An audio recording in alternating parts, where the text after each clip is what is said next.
सभी को मेरा सादर जय जिनेंद्र। अब आगे की कहानी।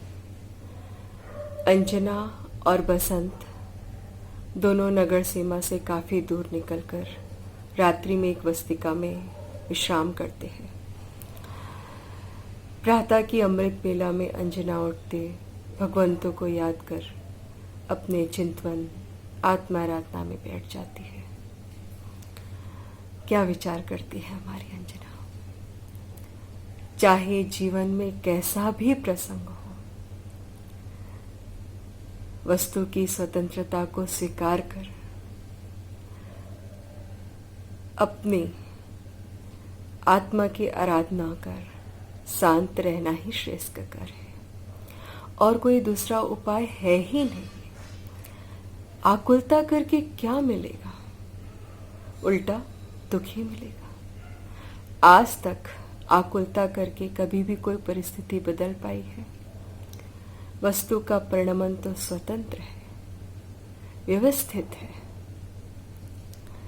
आज तक फिरने फिराने में कुछ फिरा है क्या? नहीं। ये तो सब हमारे पूर्व के परिणाम का फल है।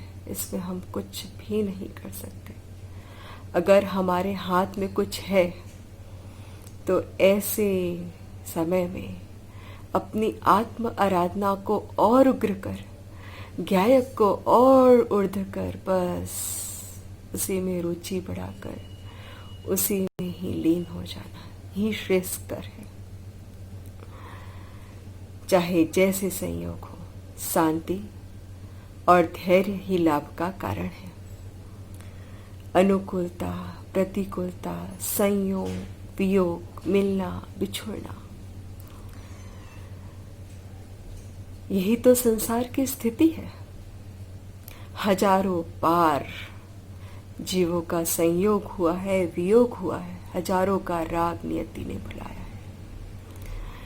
जिस पर्याय में जन्म लेता है उस पर्याय में ऐसा तन्मय हो जाता है कि फिर वही राग द्वेष, फिर वही संसार चक्र। अरे अपने में तो इसे सुख भासित भी नहीं होता, इसलिए निमित्तों में ही सुख बुद्धि ढूंढने की कोशिश में लगा रहता है।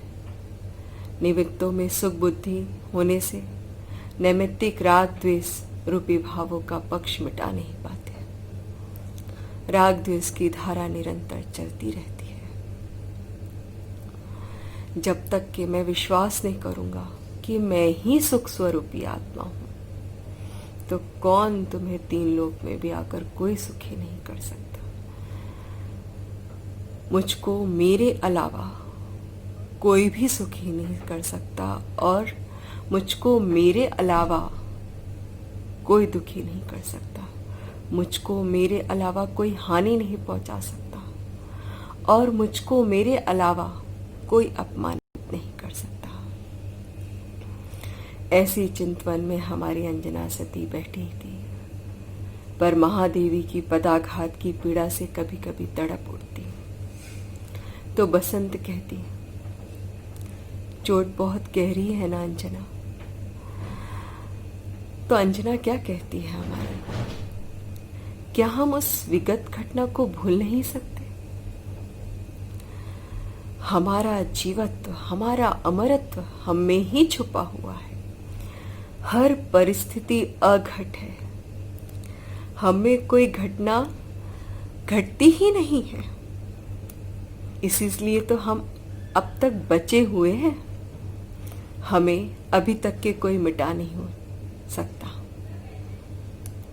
नहीं तो हम कब के मिट चुके होते हैं। इसी से तो हमारी जीवत्व शक्ति सिद्ध होती है, इसी से हमारे आत्मा की अमरत्व सिद्ध होती है। बसंत कहती है कि अंजना, इस तुम्हारे शांति और धैर्य तो मेरी समझ के बाहर है। पूरी तरह थकने के बाद पूरा दिन निकल जाता है। एक ग्राम में रात्रि का निवास करते हैं। अगले दिन सूर्योदय होते ही अगले पड़ाव की ओर बढ़ पड़ते हैं। रास्ते में मिले भोले भाले ग्राम्य जन के साथ सभी अंजना के वात्सल्य के पात्र बनते जाते हैं। इस प्रकार ग्राम पुरवासियों में से निरंतर आगे बढ़ती जाती है। प्रसव का समय निकट आया जान बसंत अंजना से आग्रह करती है कि अब हम एक ही गांव में ही रुकते हैं। लेकिन अंजना सावधान, अपने स्वभाव के प्रति और जागृत होकर और निर्भय निशंक होकर वन की ओर आगे बढ़ती चली जाती है। अंजना समझाती है, बसंत, हमें जगत का कुछ भी नहीं चाहिए। हम जगत से विमुख होकर मोक्ष के मार्ग पर चल रहे हैं। स्वभाव में सुभट, अंतर में निर्भय हैं। इस जगत के जीवों के अहंकार और कर्तृत्व के पोषण में हमें निमित्त नहीं बनना है। इसलिए अब तो हमें वन की राह पकड़नी है। एकमात्र संतों की तपस्थली निर्जन वन ही हमारे लिए इष्ट है, वही हमारा वास होगा। इसी दृढ़ता और विश्वास के साथ अंजना और बसंत आगे बढ़ते चले जाते हैं। अंजना निरंतर अविरल दिशाहीन किंतु लक्ष्य सहित आगे बढ़ती जा रही है। पैरों में कितने कांटे चुभ रहे, कटीली झाड़ियों में भी से राह बनाने के कारण शरीर में अनेक जगहों में छिल उठा है। शरीर में कितनी जगह चोटें, थकावट और भोजन का प्रश्न तो गौण बनकर एक और हट ही गया। पर सम्मुखता वाले जीवों को से अंजना बहुत दूर निकल चुकी है। किसकी खोज में? निर्ग्रंथ दिगंबर संतों की खोज में, जंगल में मंगल।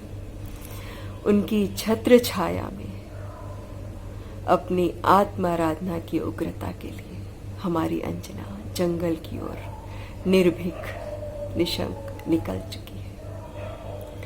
अब आगे क्या होता है आगे की कथा में, तब तक के लिए सबको मेरा सादर जय जिनेंद्र।